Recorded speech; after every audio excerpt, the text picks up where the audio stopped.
What's going on, people? Welcome back to Curtis Shaw TV, back with another live stream. And today, a good friend of mine, needs no introduction, of course, Super Kevin Campbell in the building. How are you, bro? Curtis, I'm relieved. I am relieved after last night. I've got to say that as an Arsenal fan watching that game, we're on a roller coaster. Oh. We're on a roller coaster. We're cruising. Yeah. And then we decided to carry on with our normal antics, which needs to be stamped out. But I'm sure we're going to cover all that anyway. Yeah, we'll I'm relieved.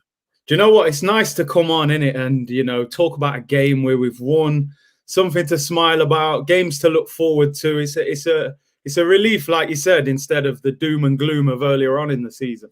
Yeah, look, it couldn't have stayed that bad all the time, no. Curtis. Look, I know I've said on here before that we're gonna have to suffer, and I still think we're suffering, Curtis. Yeah, but we're winning games, but we still can suffer while we win, and I don't mind suffering while we win. It's when we lose and we suffer, and obviously that draw at Burnley we suffered. So, hey, it's great to come on. And we see some unusual suspects come up with some goals as well. I think that's important. Yeah, very nice. What did you make of the game overall? I mean, I think from my point of view, when I saw the team come out, I've got to admit, I always speak my truth. I sat there, I thought, if this game goes wrong, it's going to be a lively show with you tomorrow, because that team selection, I was worried, Kev. I know you were. I could. When it came out, I was just thinking to myself, Curtis, if this goes wrong, Curtis is going to kill me tomorrow. It worked out in the end. You know what? Everyone was talking about Bellerin and Cedric. I actually thought Bellerin had a decent game yesterday. I did too, to be fair. Not that he got attacked much, but what he did do, he done very well. And I think one of his crosses, he picked out Aubameyang, and the goalkeeper made a great save, didn't he? So that could have been an assist for him. Look, I just think our problem right now, Curtis, is our identity is all over the place, because 1 minute we show it, and then we start to do some crazy things on the football that it takes my breath away. I don't know what to say. Yeah. Because the mistakes that we make and the goals we concede are all our own doing. It's crazy. I mean, what do you make of this playing out from the back? I heard Mikel Arteta talk about it. He said he encourages the players to take risks, similar to our Pep plays. But does it have to be balanced by having an idea of how you want to play, but also the quality of player you've got and how capable they are? Here's the thing, Curtis. We've seen Arsenal do just these things that we're seeing them mess up with, and cut through teams and go to the other end and score. And what do we say? Look at that unbelievable 20-odd passes. Fantastic. But the wrong part is when players start to make the wrong decisions. Because it's all about decision-making, Curtis. Curtis, let me just take it back a step to the Burnley. I keep hearing fans tell me about Leno shouldn't have given the ball to Xhaka there. No, Leno should give the ball to Xhaka there, because if Xhaka passes it one touch, we cut 3 players out. Yeah. Xhaka knows he's not supposed to take a touch. But the problem is he takes a touch, and then the trap is set. He falls into the trap. So it's very difficult to sometimes explain to people maybe who haven't played in that sort of system. Yeah. That the players know what to do. It's their decision making that's costing us. It's true. It's true. What I definitely felt Leno was nowhere near at fault for Burnley. Xhaka had time, just whip it round the corner to David Luiz. It's an easy pass. Easy pass. The one last night I felt was a little bit riskier, if I'm honest. Ceballos still messes up the situation, but go on. I can see you're ready. Go on. Curtis, Ceballos takes a touch and passes it. It's over. It's not even a man on him. His problem is he tries to beat the man. Yeah, he didn't pass it, did he? He didn't pass it. He tries to beat or tries to be too clever. And this is the problem. Again, Leno gives it to him. It's not as if a man's right on his back. No. What does he do? He tries to get clever. And it's that decision making what is costing us. We saw David Luiz in the first half he had a good game, and then one moment, what does he do? He gives it to their forward right in front of the goal. So Curtis, it's not that they can't do it. It's the decision making for me. Yeah. Where we mess up. Does Mikel Arteta, he's got to be ruthless in the summer, hasn't he? I think even if he likes some of these players and he's playing them, Yajakas, Ceballos, Luiz, these guys to me are like ticking time bombs. They can give you 3 or 4 good games, but the mistakes only round the corner. Do we have to get rid of those kind of players in the summer? For me, I think the ruthlessness has to start big time in the summer. And some of the obviously Ceballos goes back, which is not a problem. Yeah. I think we discussed last time, if you could pick him up for under 20 million, then you've done all right. But I think these last couple of Europa games. Yeah. You know what I mean? You're saying, well, I wouldn't want to spend that sort of money on him, because if he's got them mistakes in the bag, when it really matters, it's gonna cost you. Because if we were paying anyone of note, they would have finished us off last night. So, and Olympiacos weren't great. No, not at all. But they trapped him, and they went through and scored. And that's a team who we don't fancy. So what's going to happen when we play against the better teams? Can't make those mistakes, Get the ball, pass it, move. Get the ball, pass it, move. So, look, I think Mikel Arteta knows what he wants. I seriously do. And the funny thing is, Curtis, whenever Partey plays in there, you never see that happen. Have you noticed? Whenever Partey is the one receiving the ball off Leno, there is never a problem where he gets trapped. Never. Because he gets it and he passes it, or he maneuvers and he passes it. But we've got players probably thinking this is easy. Yeah. And getting caught. And, if Mikel Arteta can't get that out of them, then he's gonna have to exchange. He's gonna have to transfer. He's gonna have to get some of these guys out. Yeah. No, I agree. What did you make of the goals last night? They all if you said Arsenal score 3 goals, I'm pretty sure El Neni and Gabriel would have been very low down on your list of goal scorers. Even Odegaard. Odegaard wouldn't have been on it, to be fair. I would have said the first 2 names would have come out of my mouth would have been Aubameyang and Saka. Yeah. If I'm honest with you. I thought Odegaard had a mad 5-10 minutes where everything he passed around our box seemed to go to them. Yeah. It was just that we just weren't tight enough. We got to be loose, but you got to be tight with your passing. Get the ball into that blue shirt and let it move. And we just got a bit sloppy for 10 minutes. But wow, I always say if you make mistakes, do something to put it right. Yeah. And boy, did he do something. I thought at the top end of the pitch, he was inventive, he was smart, he's a clever player. But I never saw that strike coming. I could tell you that. When he was going to shoot, I was thinking, all right, go on. And then he shot, and it was like, wow, that was moving all over the place. The keeper made a hash of it, and brilliant strike.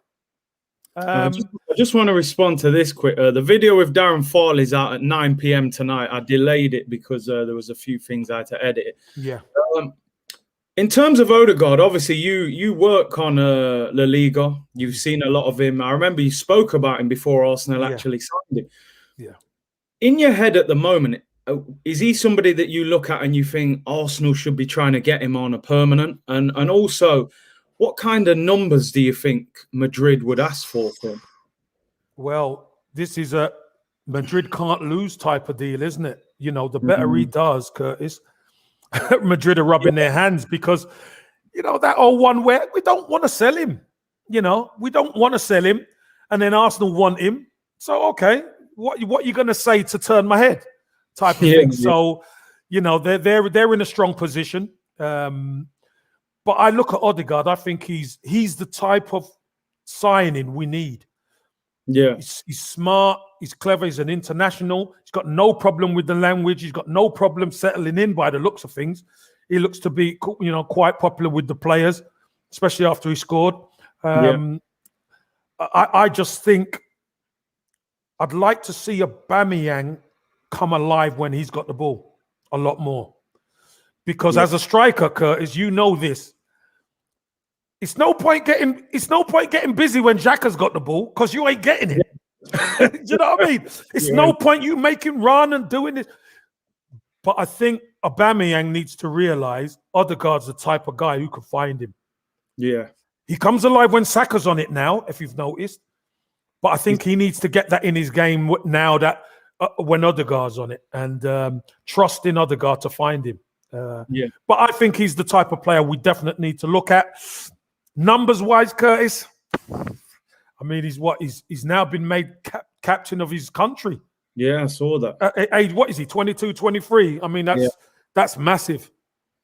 That's just put another 5-10 million on the prize. It has. Couldn't you have done it at the end of the season or something? I mean, crazy. He's not going to be cheap, is he? No. In that sense. Big up School Fuggery in here as well. He said the individual errors last night was biblical. If that was the knockout stage of the Champions Leagues, we'd have been savagely touched. Yeah, big time. Good point. Big up School Fuggery. I just want to ask you this, Kev.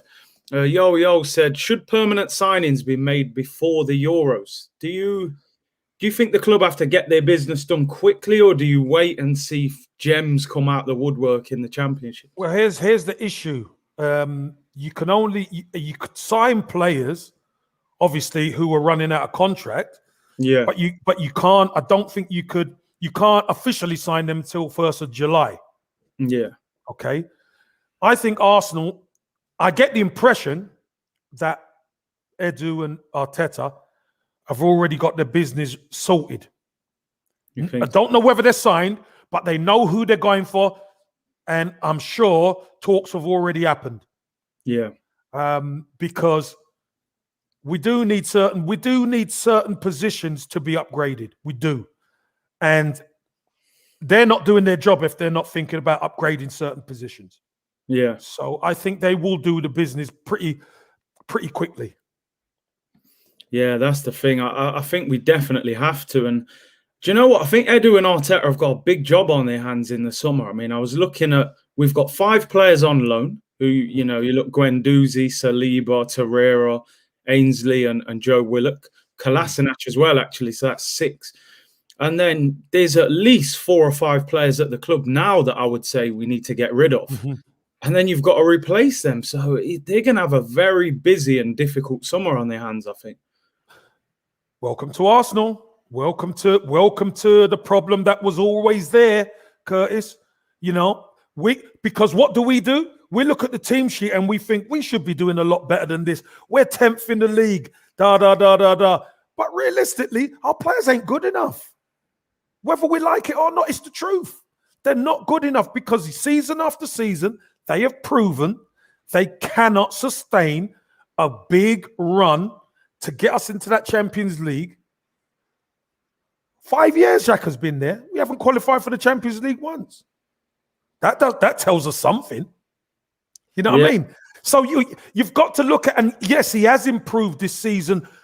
Sorry, the second half of the season when Partey's been there, he looks a lot better, yeah. But he's not the answer. You know it and I know it. He's not the answer. So that ruthless streak has to come in and we have to get better players in there. And I think we will. Just to throw a spanner in the works, and I know we've had this question before, but I see a few people in the comments. If someone said now, why are West Ham just outside the top 4 and Arsenal 10th if Arteta's this potentially very good manager? Okay, our team is not great, but surely it's better than 10th. What do you think if someone said? Well, a lot of people, and it's great that people mention, look at the job David Moyes is doing. We're talking about West Ham here. And you know what? Last season, we've seen them struggling, nearly got relegated. Yeah. This season, they've made a few changes and they're having a great season. The problem that people have to realize is playing West Ham and playing Arsenal is 2 different things. Arsenal as a football club is worlds apart from West Ham, although they still have the same name, football club. Arsenal Arsenal is an institution. Arsenal is a heavy badge to wear. West Ham isn't so heavy. They're having a good season. They've made some shrewd signings. They've been a lot more solid under David Moyes. But teams want to attack them. Teams want to beat them, so they leave the back door open. That don't happen against Arsenal. Teams will sit back and say, come on, Arsenal, break us down. And they're happy to make us make the mistake, which we've done time and time again. So, again, we could look at both. You look at West Ham squad, you look at our squad on paper. Yeah, we are the better squad. But there's nothing like getting across that white line and proving it, and our players haven't done that. So I suppose you're more saying these players, they don't handle the pressure of playing for one of the bigger clubs well. No, they don't. Listen, let me tell you something.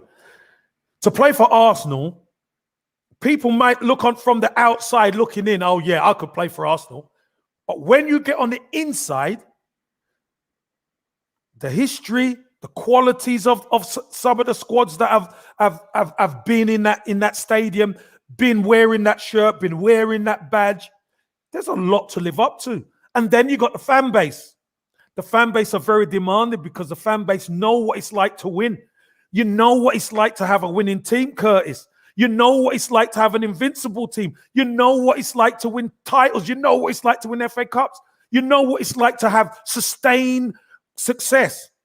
So when we don't get it, we have big arguments. People are kicking off because we don't want to accept mediocrity. We don't. And it's right. Having said that, right, you're an ex-Arsenal player, so you understand the club more than anyone. You're a fan. You played for the club. We talk about all this greatness within the club. Is there a chance that Mikel Arteta was the wrong appointment? Because surely if you put all that together, doesn't the club then need a top-level manager, a proven manager to guide that team? No, not necessarily.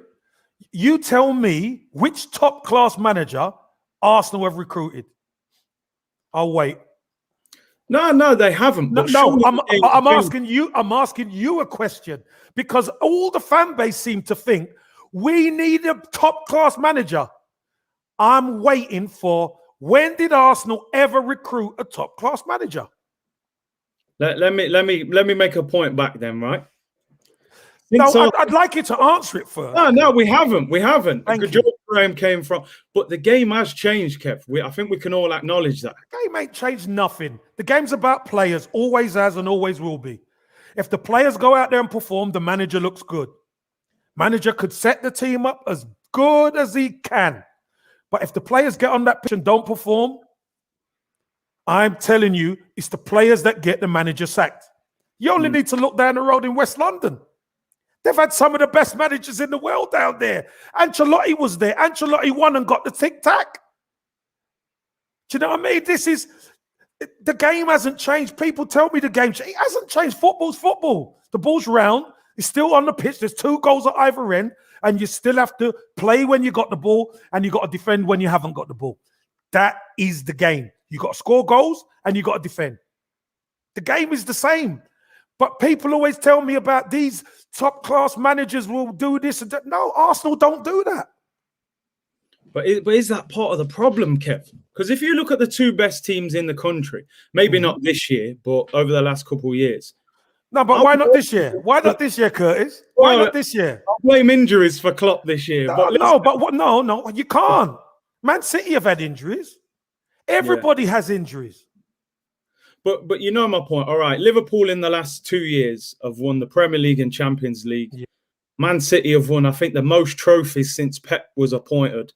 And Chelsea have won the most trophies in England since Abramovich took charge of Chelsea, although he sacks a lot of managers.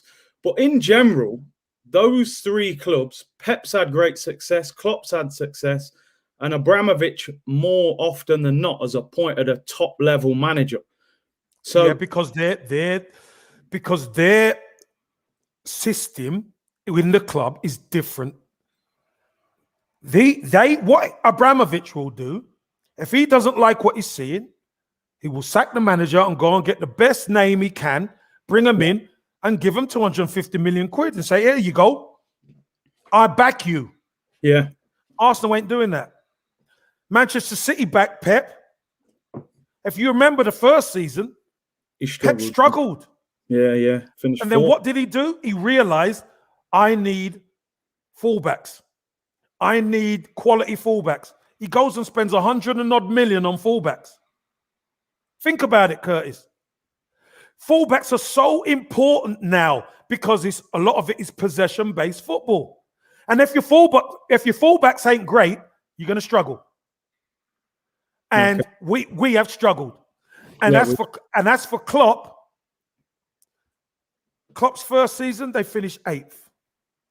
Second season, they finished higher. Third season, finished higher and won the Champions League, and then they've won. So it's been a progress over 4 years, Curtis. Mikel Arteta's been in how long? 15 months? Yeah, 15 months now. He's already won a trophy. And I know people say it's only the FA Cup. Do you know how many managers would love to win a trophy? David Moyes, been in the game all to say, won nothing. Won no trophy.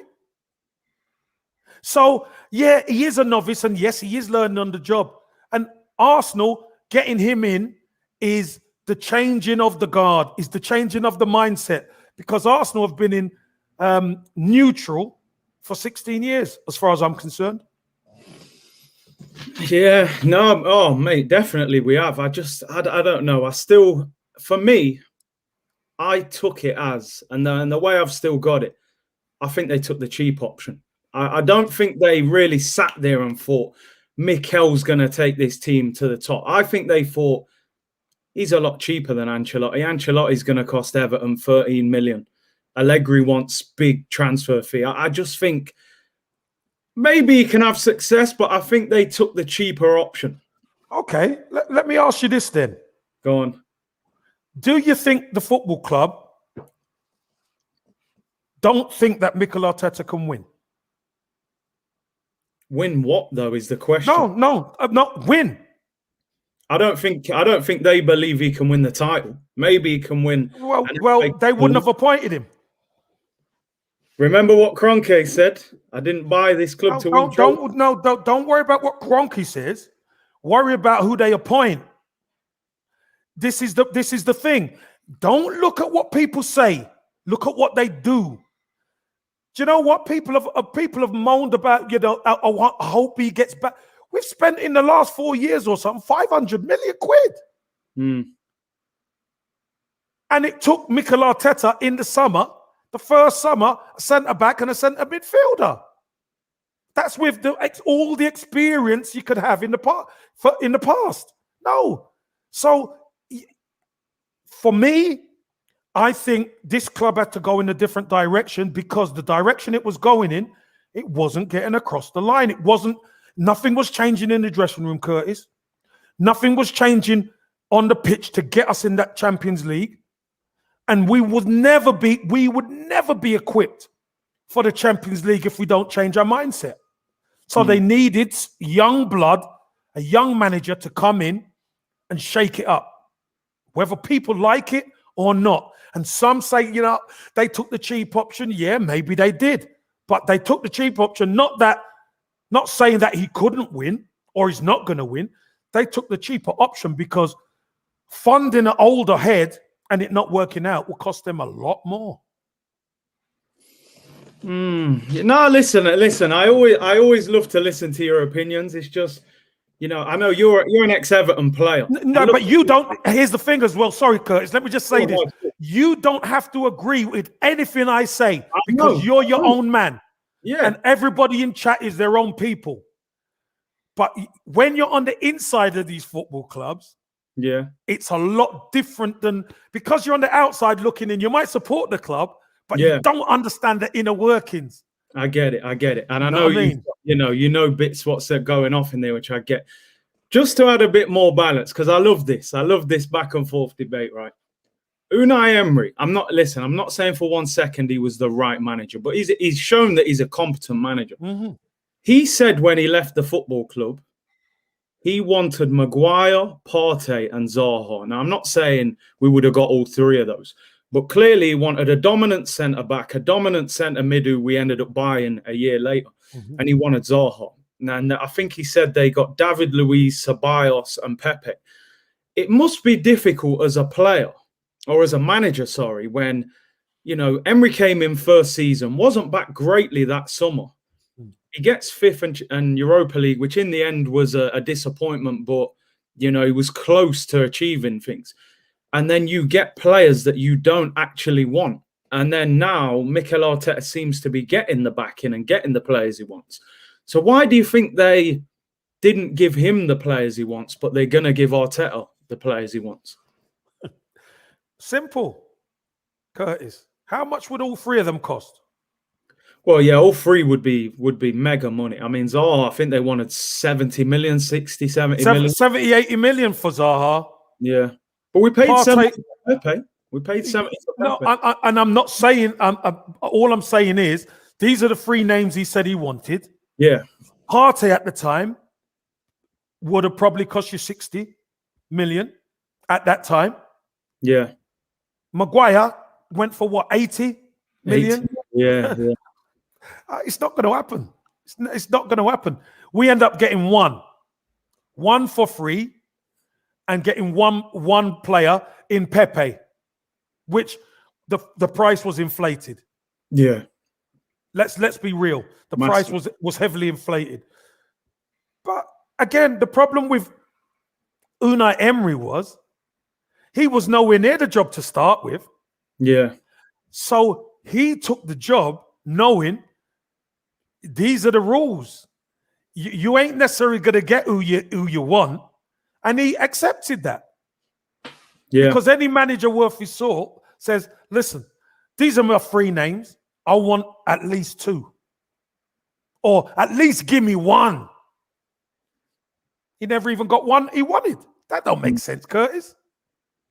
No, it's crazy. For a manager, you're a manager. You're saying, I wanted these and I had to make do with this. That don't make sense. I suppose that's the difficulties in the club. Lord Nicholas Benter, thank you for the super chat, said, Kevin Campbell, does Arteta train with Pepe one-on-one? I mean, yeah. Why are we talking about Pepe? He has done. He has done. On the training pitch. That's why I think you've seen an improvement in Pepe. Pepe is starting to do one-on-one training, and he's starting to understand the requirements of what is required for him, not only to function, but in order to wear that badge. It's really important. Why do you think Pepe keeps sort of going in and out of the team, and in these biggest of games seems to constantly be on the bench? What do you make of the Pepe situation? A lot of it is trust. It's just not quite there yet, maybe defensively. And I know that's why when the team came out yesterday, I could hear the rumblings. Meltdown. Willian, what's he doing in there? I thought Willian had a decent game, got another assist. You know, he seems to have found a little bit of consistency in his game, which is all we are. Listen, we're not saying he's going to be ripping it up, but at least be consistent with your performances, and he's found it. Yeah, the last few games he's been decent. I think it's just, I don't know. I have this thing that, look, you've got this £72 million winger. Now, one of two things for me have to happen. You either have to play him and get him at his best, or you've got to, get him at a point where other clubs want to buy him. I think if we sold Pepe now, we'd struggle to get half our money back. Yeah, probably, but I don't think they will sell him. No. I think because of the amount of games that are coming, you've got to shuffle your squad. You've got to. You see all the other teams shuffle their squad. Why is it Arsenal can't? I think you have to. I think you have to. I think you have to shuffle, definitely. But I get this feeling that anytime it's crunch time, like Europa League knockout or a massive game, I feel like Pepe's not going to play. And I do think it is a trust issue. It's a trust issue at the moment. Yeah, it's a tricky one. What do you make of Martinelli as well? A lot of people saying, why isn't Martinelli? I don't think he's even come off the bench for the last 4 games. What do you make of that one? Listen, The kid is 19 years old. Do you know what? There's a lot of fans who were saying, Martinelli, he should be starting, he should be doing this. No, hold on a minute. Martinelli hasn't played 6 months. Curtis, he's not played 6 months. Think about it. Now all of a sudden, does he have talent? Oh, 100% he does. Does he have a massive future? 100% he does. But let's not get it twisted that Martinelli is going to all of a sudden be the answer to all our problems. He's not at the moment. What Mikel Arteta is doing is keeping him around the squad because he is the future. Saka has surprised everybody. Let's be honest. Yeah. And if it weren't, listen, let's look at last season. Was Saka the same player as he was last season that he is this season? No, he's better this season. But I don't hear anybody saying that Mikel Arteta made him better. I don't hear nobody saying that. No, we don't. I mean, even the truth is, Curtis, I just think Mikel Arteta is protecting Martinelli as best he can. And I know a lot of people might say he don't need protecting, he needs game time. I think he will get his game time. Yeah. But Martinelli is the future. There's players there who probably won't be at the club next season. Yeah. Do you know what I mean? Yeah. So no, I have to admit, I'm not as anxious as everyone is with Martinelli because he was out for 6 months. He came back. Arteta did put him back in. I think he only played one game for the under-23s and he was back. And he's had 2 breakdowns with injuries since coming back. A couple of scares, hasn't he? He's had a couple of scares. So you've got to tread very careful. Because what we don't want, Curtis, is another Jack Wilshere situation. Exactly. Where, you got all these hopes pinned on this quality young player.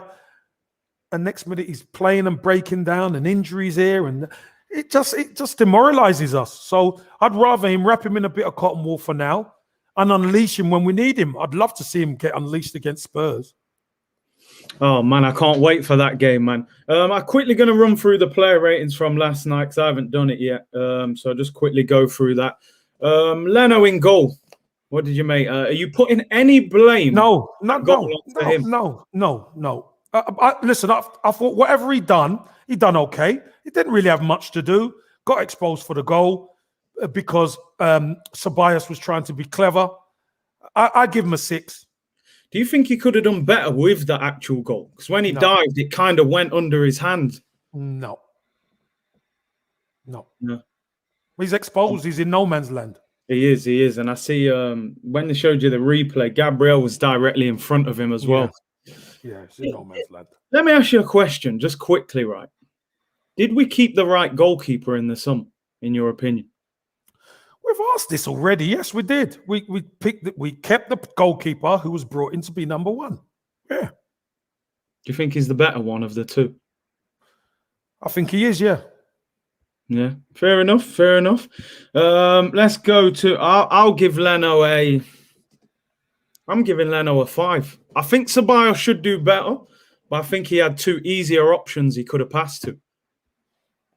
So I'll give him a 5. We'll go Hector Bellerin at right back. How do you think? I thought he did all right. I thought he done all right. I give him a 6. I thought he done pretty well without being spectacular.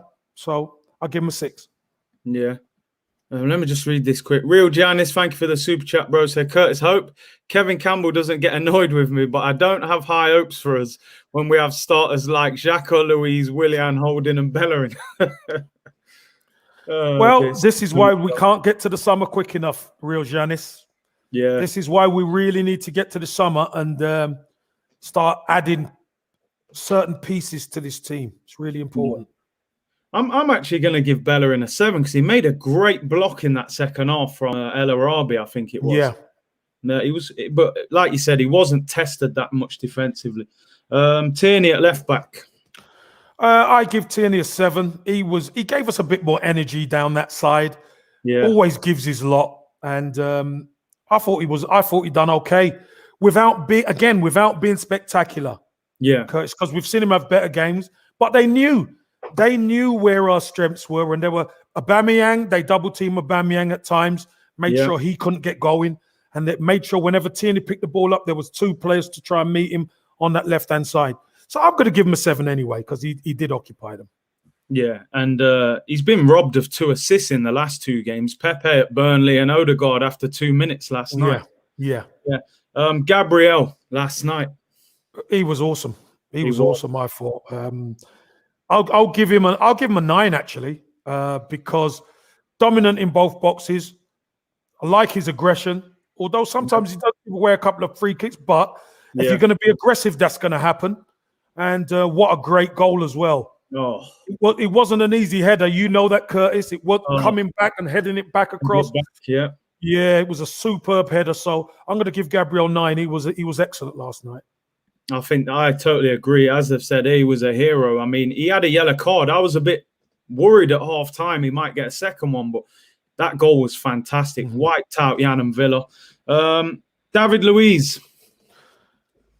For one mad moment, Curtis, that we talked about.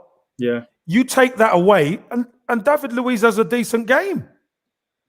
But we can't take it away, can we? No, I'm just saying. Yeah, but for one mistake, luckily they didn't capitalize on it. But I thought he had a decent game. I'm gonna give David Luiz a 6. Oh yeah. Yeah, he would have got a 7 if he never done that silly pass. Me, I'm giving him. That's ominous. That's ominous now. He's not getting a 6 because for me, as an experienced Brazilian international man, making mistakes like that, I'm giving him a 5. I'll be kind and give him a 5. Kev, if I was doing the show on my own, I think I'd give him a 4 or 3. I could just hear it. I feel it, but because you're smiling, don't. I'm giving him your own marks. Give him a 4. If you're going to give him a 4, you give him a 4. I'll give him a 5. It's a sunny day, man. We're happy. Thomas Partey, Kevin. And listen, what did you make of Partey yesterday? The manager said there's still issues around his fitness. He still looks a bit heavy leg to me. What did you make of Partey? Yeah, I think he's still trying to play himself back in. Remember, he's been stop, start for most of the season, to be honest. He's never had injury problems. No. And comes to Arsenal and all of a sudden he's picking up injuries left, right and centre. So sometimes you can't legislate for this stuff. I thought Thomas Partey, listen, he's done some good things, he's done some bad things. But you know what? We now miss him when he's not there. Do you know what I mean? People say he's not really had a great game, but you take him out and then all of a sudden we go and do some stupid stuff. Do you know what I mean? It's crazy. So I'll give Thomas Partey a 6. Yeah, I'll give him a 6. He definitely. What would you do with him for the derby? Would you leave him out and wait for? You took him off after 55 minutes to play him. So you got to play him against Tottenham, ain't you? Yeah, have to. Yeah, it's true. Granit Xhaka. Again, he didn't really do much. He didn't harm us, and he's not going to be creative, Curtis. So he had one of those games where he's just ticking things over. And he was just sat in the midfield doing his job kind of thing. But we need more. Yeah.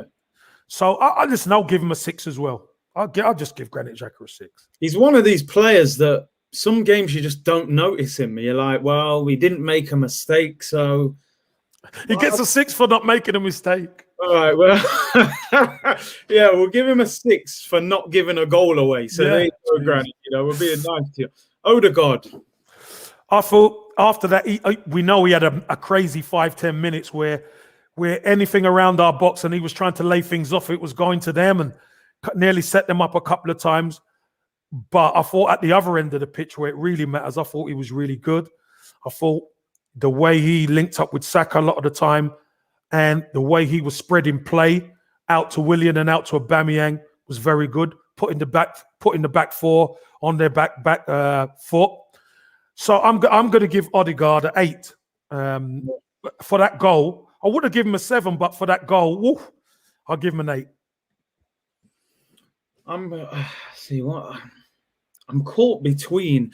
Do you know what? The goal was outstanding, and it was so important as well. Because I'm going to give him a 7. I'm going to give him a 7. But it was a great moment. I just hope he builds on that moving forward. Saka. I thought Saka had in the last couple of games, Curtis, he hasn't looked himself. If I'm honest, even Burnley wasn't. Yeah, he didn't look himself at Burnley, and didn't really look himself. Although he tried hard, but he didn't really look himself. I'm going to give Saka a 6. He wasn't spectacular, but he done a job for the team at the time, so I'll give him a 6. He worked hard. He made a few great tackles defensively. He was a bit quiet going forward, but I'll give him a 6. Willian. I thought William was okay.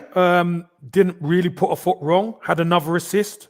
So I'm going to give William a 7.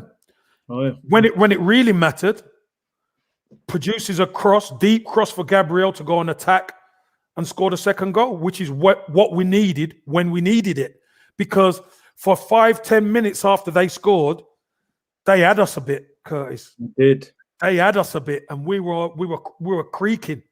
But short corner to William. William puts a good cross in, and Gabriel was immense for the header. But if he doesn't put a cross in like that, we don't score. So I'll give him a 7.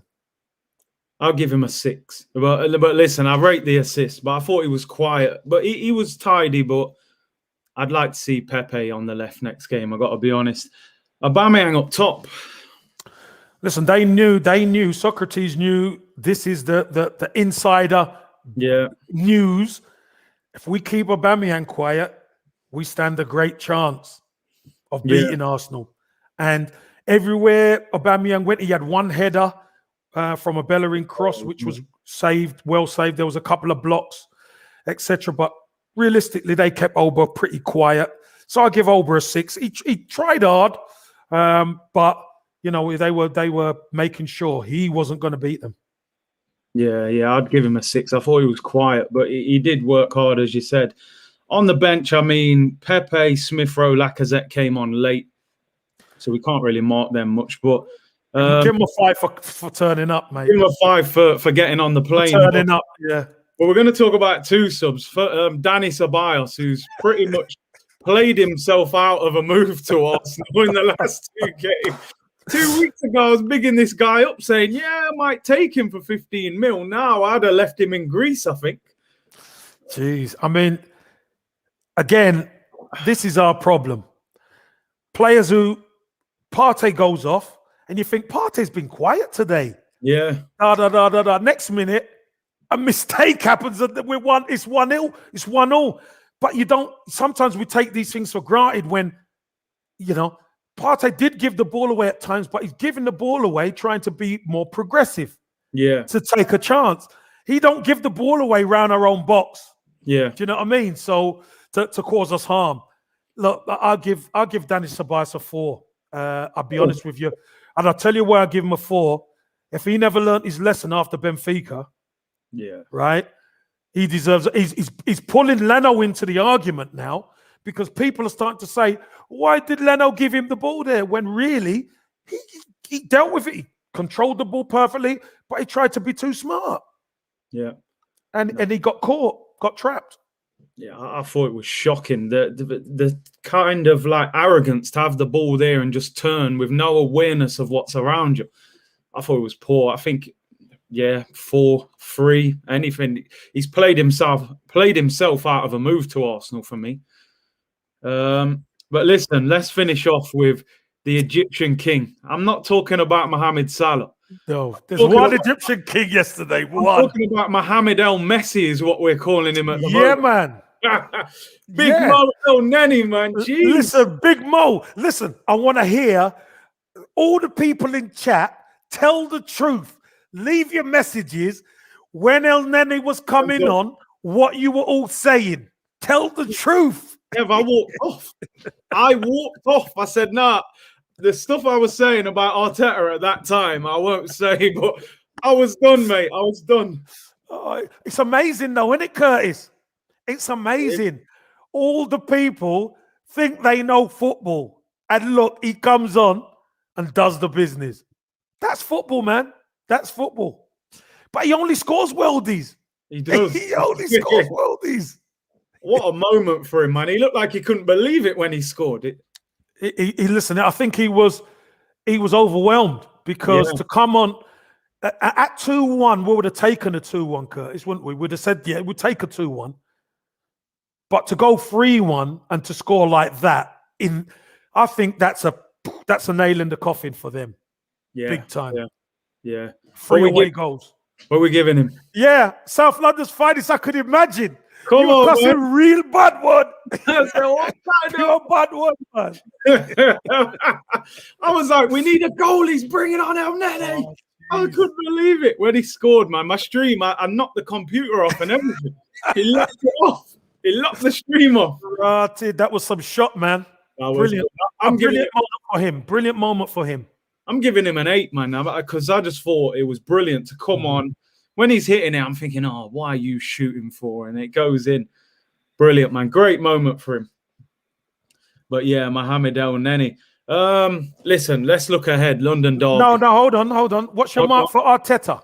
No, don't worry about him. Right. No, what's your mark for Arteta? No, because you know what, Curtis? There's enough man who were questioning the team selection, they're questioning the subs. So what is your mark for Arteta? I give him a 6.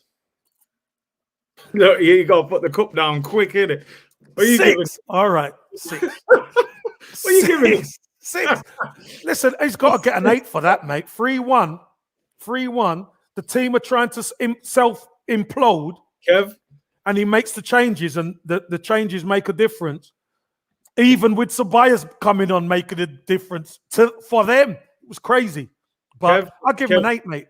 Kev, do you know what you would say to me now? You'd say, Curtis, it's the players. Mikel Arteta, I give him a 6. Don't forget. So, hold on. Let me ask you a question then, Mr. Curtis. If I said to you before the game, Arsenal are going to win this game 3-1, you would say I'd give him an 8. Now, because you're being obnoxious, you're giving him a 6. Keep your 6. Listen, he's had worse marks than that this season, mate. I could imagine. 6 is progress, man. We're trying to mend a broken relationship between the fans and Arteta right now. Tough love, yeah? Tough love, man. You know Tough love. Right, now, let's go. North London Derby, right? You've played in this fixture. You're an Arsenal fan, Arsenal player. How big was this game for you when you played in it? And what was the feeling and the atmosphere like around the club? Well, it was everything because they're your closest rivals. They're your bitter rivals. Yeah. And the build-up starts probably 10 days before. Before your previous game, the build-up starts because all the Gooners are already talking about the North London Derby. Yeah. It comes up in all the chat. Everybody the North London Derby's coming up. If you don't win, make sure you don't lose. Yeah. Do you know what I mean? That's the type of narrative that you're having. But look, again, we know form goes out the window, etc., etc., etc. Yeah. But when you look at the way we're performing, Curtis, it ain't looking good for us, mate. If we're honest, especially around our own box. It's hard enough to beat that lot without making mistakes, let alone giving them a leg up. We've got to eliminate those mistakes to have a chance of beating them, mate, because we know at the top end of the pitch they could hurt us. It's one of them games, isn't it? Because even the Olympiacos game, it's like we're almost our own worst enemy at times. We almost defeat ourselves, and you think with Bale, Kane, and Son, you couldn't do what David Luiz did last night to Harry Kane. The ball's in the back of the net. Do you know what I mean? So it's just, I mean, do you think no fans in the stadium? Do you think that'll play a big part as well, or what do you think that'll? I think they're used to it now. I think both teams are used to it. We've already had a North London derby at their gaff, and they had some fans in, which was good for them. Obviously, at the Emirates, there'd be nobody there. And look, they're coming onto our patch. So our boys have to defend it. Yeah. You know what I mean? They're coming onto our patch. We've got to defend it with our lives. And I expect an improved performance. I expect some real heart and desire in this game. And I expect a better performance than we put up last time. Yeah. Do you know what I mean? Definitely. I mean, obviously, we all know who the Tottenham manager is. Every time we play Tottenham, I start getting all these messages. You wanted this guy at our club, blah, blah, blah. Listen, I stick by it. I would have taken him or Ancelotti at that time. But anyway, we've played him twice with Arteta and Mourinho. Mourinho's beat him both times. But this is a different game. We are playing a little bit better than we were earlier on in the season. What do we have to do to beat this Tottenham team? Because their attack at the moment is in good form. We all spoke about Son and Kane, but Bale's starting to liven up a little bit now. How do you think we can go about winning? If we want to beat them, we have to defend properly. Yeah. We defend properly, we've got the firepower to beat them. And we can beat them. But we have to defend properly. Cut out the mistakes. Get tight to them when we need to. Hit them when we need to. And be aggressive. That's what we need to do. Because I've got no worries we're going to create things at the other end of the pitch. Yeah. But it's our defense. I really think it's our defense that are going to hold the key to this game. There's a lot of debate at the moment. What's Arsenal's best centre-back pairing? What is it for you in your mind? Obviously, it's basically between Luiz, Pablo Mari, and Gabriel. Look, I think I've seen David Luiz have great games. I've seen him have nightmares. Again, it's what David Luiz turns up. I think Pablo Mari is a really good player. Yeah. I think Gabriel is starting to play himself back into a little bit of form after COVID. I think that affected him a bit, but he's starting to look like his old self. So for me, I think David Luiz and Gabriel are going to play. I don't think Pablo Mari is going to play. But it wouldn't surprise me if Pablo Mari and Gabriel play. It wouldn't surprise me. Not only are they two left footers, but they're two. Pablo Mari's a great reader of the game. Gabriel's got the speed to deal with any one of that front lot. So that's maybe something that we've got to look at. But David Luiz has been there, seen it, and done it. So it's any one of them two. But I particularly think it's going to be Luiz and Gabriel. Yeah, I mean, because Pablo Mari and Gabriel, they haven't started a game together yet. And I think with David Luiz being out of contract in the summer, although there are rumours he may be offered another year, I think a lot of people are surprised we haven't seen Pablo Mari and Gabriel. Do you think, as people are pointing out, do you think the two left-footed centre-backs, I mean, we've seen two right-footers play together. So why couldn't two left-footers play together? I think two left-footers can play together, not a problem. The fact of the matter is, the first thing they are centre halves and defenders. That's the key, first of all. Can they play the position and can they play it well? And both of them can play it well. It might actually give us another dimension because they are left footers. With passing lanes out from the back, that really could help us. But I don't think it's a problem, both of them playing, although I think Mikel Arteta will go for the experience. Do you think broke the neck? Yeah, that's what we need to do. Broke the neck. Broke them neck, man. Broke them neck. I know every time you come in here, it's trouble, you know. The Brixton boys in here, man. Brixton massive, South London massive, they're both. Listen, do you think Tottenham have got a better team than Arsenal? At the moment, yes, they have. They have. Look, they were going for a bit of a sticky period a few games ago, Curtis, let's be honest. And they've hit a little bit of form, played Burnley, battered Burnley at home, and they've won beat Crystal Palace, and they've just won again last night. So they're feeling chipper about themselves. But they haven't, the teams they've played ain't been top quality, let's be honest. Yeah. And so you expect them to win those games. The key is Arsenal got to turn up. We turn up at home, and we defend properly, we can beat them. I'm 100% sure we can beat them, but we got to defend. We got to defend better than we have done. What would your attack be for this game for Arsenal? Because we know what Tottenham's front three is at the moment. With Arsenal, it's like, who do we play on the left, and would you play Laka or Aubameyang, and those kind of things. Yeah, I think we might see Laka, Aubameyang, and Pepe play. I think Saka might be on the bench. Wow. Yeah.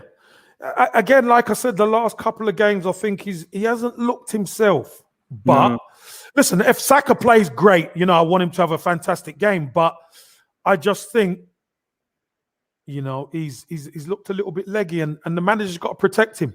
Because if we're honest, he should be going to the Euros as well in the summer. So he's not getting a break, Curtis. He's not getting a big break. So we've got to try and rest him where we can, because we got big games coming up. Do you think, would you go full strength this game and Thursday night, or do you think we have to rotate a few? Well, I'd go as full strength as we can for this one, for sure. Yeah. For sure. And really, changing a couple of players here and there still can be full strength. It's when we change 4, 5, or 6, when the squad it gets a bit too thin for us. Do you know what I mean? But changing 2 or 3 players, I think we can do. Yeah, no, I agree. How do you see the game going? Give me a score prediction. I've always said I think Arsenal are going to win the game 2-1. Arsenal need to turn up. The game's going to go. We know Tottenham are going to be all bluster. They're going to defend deep, and they're going to try and catch us on the break. You know it. I know it. There's going to be times where they press us high. Mourinho's going to try and trick us like he always does. We just can't. Yeah, we just can't. We just can't fall for the traps. As long as we don't fall for the traps, we'll be all right.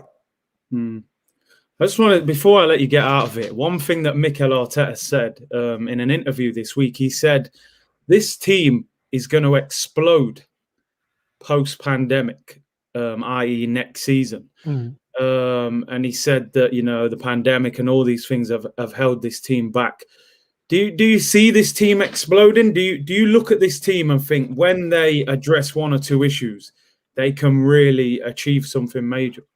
Well, let's put it this way. If the team had performed how they were now in the first half of the season, we wouldn't be where we were.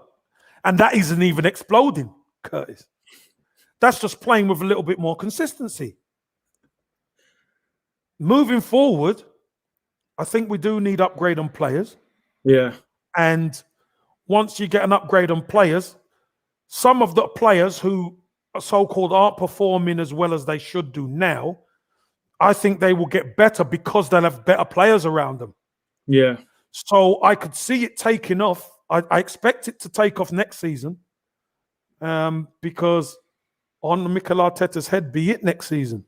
Yeah, 100%.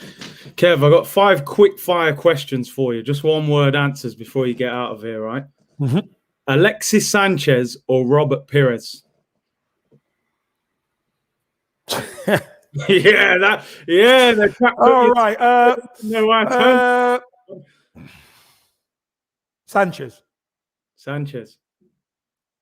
The next one, all right. Thierry Henry. That surprised you, didn't it?